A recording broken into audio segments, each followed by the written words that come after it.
السلام علیکم ورحمۃ اللہ وبرکاتہ۔ ایک بھائی صاحب یہ پوچھتے ہیں کہ بعض جگہوں پر دیکھا گیا ہے کہ اذان ہوتی رہتی ہے اور لوگ سحری کھاتے رہتے ہیں، پیتے رہتے ہیں، تو کیا ایسی صورت میں ان کا روزہ مانا جائے گا یا نہیں مانا جائے گا؟ تو اس کے حوالے سے آپ سماعت کر لیں کہ سحری کا جو وقت ہوتا ہے وہ صبح صادق سے پہلے تک ہوتا ہے، اور آج کل جو ہمارے پاس کیلنڈر موجود ہوتے ہیں، رمضان المبارک کا جو ٹائم ٹیبل ہوتا ہے اس میں جو وقت دیا ہوتا ہے اسی وقت کے اعتبار سے ہمیں سحری کرنی چاہیے، اور اسی کا وقت ختم ہونے پر ہمیں سحری بند کر دینا چاہیے۔ مثال کے طور پر آج ہم بمبئی میں موجود ہیں اور آج کا جو سحری کا ٹائم ہے وہ 4:41 پر لاسٹ ٹائم ہے۔ اب زیادہ سے زیادہ اس میں یہ گنجائش ہو سکتی ہے کہ کوئی 1 منٹ 2 منٹ بڑھا لے، کیونکہ احتیاط کے طور پر 1-2 منٹ اس میں کم بتایا جاتا ہے، لیکن زیادہ سے زیادہ گنجائش یہی ہے کہ 1-2 منٹ بڑھائے، اتنا نہ بڑھائے کہ اذان ہونے لگے۔ اور بہت سی جگہ پر ایسا بھی دیکھا گیا ہے، ہمارا خود کا مشاہدہ ہے، گاؤں میں جب ہم شروع میں رہا کرتے تھے تو وہاں پر بھی یہ دیکھا کرتے تھے کہ جب تک گاؤں کی مسجد میں اذان نہیں ہونے لگی ہے تب تک لوگ پان، بیڑی، سگریٹ، کھانا پینا، اس طریقے کے تمام معاملات لگے رہتے تھے، اور جب اذان ہونے لگتی تھی تو پھر لوگ جا کر کے کلی کرتے اور اس کے بعد پھر پانی پیتے، پھر نیت کرتے تھے۔ تو ایسے لوگ جو اذان تک کھاتے پیتے رہتے ہیں وہ اپنے روزوں کی خیر کریں، ان کا روزہ بالکل نہیں ہوتا ہے، کیونکہ جو اذان اور سحری کے بیچ میں جو وقت ہوتا ہے اس میں نہ تو ہم کھا سکتے ہیں اور نہ ہی پی سکتے ہیں۔ مثال کے طور پر 4:41 پر سحری کا وقت ختم ہو رہا ہے تو 1-2 منٹ آپ بڑھا لیے، اس کے بعد سے جو 10 سے 15 منٹ اذان کے وقت تک بچتا ہے اس میں نہ تو آپ کھا سکتے ہیں، نہ ہی پی سکتے ہیں، نہ ہی سگریٹ، بیڑی، پان وغیرہ کا استعمال کر سکتے ہیں۔ اگر کوئی شخص ایسا ہے جو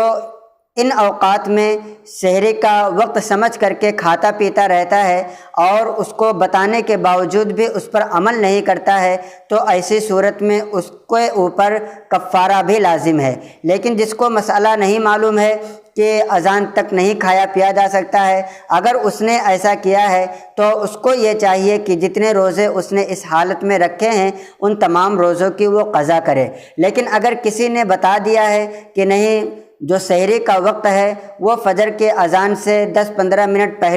پہلے تک ہوتا ہے اور اس کے بعد بھی وہ اذان تک کھاتا رہتا ہے، تو اب ایسے شخص پر واجب ہے کہ ان تمام روزوں کا کفارہ ادا کرے۔ روزے کا کفارہ کیا ہے یہ بھی میں آپ کو واضح کر دیتا ہوں کہ اگر کوئی ایک روزہ جان بوجھ کر چھوڑتا ہے یا کوئی ایسی صورت اختیار کرتا ہے جس سے کفارہ لازم آتا ہے تو شریعت مطہرہ اسے حکم دیتی ہے کہ وہ ایک روزے کے بدلے میں 60 روزے لگاتار رکھے۔ اگر کوئی کفارہ ادا کر رہا تھا اور اس نے 60 روزے رکھتے رکھتے بیچ میں کوئی ایک روزہ چھوڑ دیا تو پھر اب لگاتار اسے 60 روزے رکھنے پڑیں گے۔ اب اگرچہ وہ چاہے 59 روزے رکھ چکا ہو لیکن یہ 59 روزے اس کے مانے نہیں جائیں گے، پھر سے اسے 60 روزے رکھنے پڑیں گے۔ اگر یہ نہیں کر سکتا ہے تو پھر 60 مسکینوں کو دونوں ٹائم پیٹ بھر کر کے کھانا کھلائے، یہ روزے کا کفارہ ہوگا۔ لیکن سب سے پہلے ضروری یہ ہے کہ وہ روزے رکھنے کی کوشش کرے۔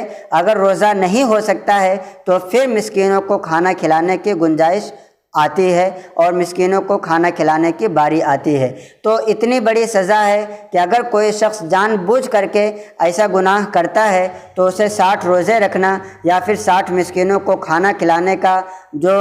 شریعت مطہرہ حکم نافذ کرتی ہے۔ اور ہم میں سے بہت سے ایسے لوگ ہیں جو ایسے طریقے پر خاص طور سے اپنے آباء و اجداد کے طریقے کو دیکھ کر کے، حالانکہ ان کا جو طریقہ تھا وہ بالکل غلط تھا، ان کو خود ہی نہیں پتہ ہوتا تھا کہ سحری کا وقت ہے کہاں سے کہاں تک، اور اسی کو دیکھ کر کے ہم اذان تک سحری کرتے رہتے ہیں، تو یہ صورت بالکل ہی نامناسب اور غلط ہے۔ جتنے بھی روزے اسی صورت میں رکھے گئے ہیں کہ اذان تک سحری کھائی گئی ہے تو ان تمام روزوں کا حساب لگایا جائے اور ان تمام روزوں کی قضا کی جائے۔ تو امید کرتے ہیں کہ آپ کو یہ مسئلہ سمجھ میں آیا ہوگا۔ بہت سے بھائیوں کا یہ شک تھا کہ ہم سحری کب تک کر سکتے ہیں، تو سحری کا جو ٹائم ہے کیلنڈر میں جو موجود ہوتا ہے، یعنی صبح صادق سے فجر کا جو وقت ہوتا ہے، فجر کا وقت شروع ہونے سے 10 منٹ 12 منٹ پہلے ہی وقت ختم ہو جاتا ہے، اور آپ اسی کے اعتبار سے اپنی سحری کو بند کر دیں۔ اس کلپ کو اپنے دوست و احباب کو زیادہ سے زیادہ شیئر کریں تاکہ انہیں بھی اس مسئلے کی معلومات ہو سکے اور وہ بھی اپنے روزے کو صحیح طریقے سے ادا کر سکیں۔ السلام علیکم ورحمۃ اللہ وبرکاتہ۔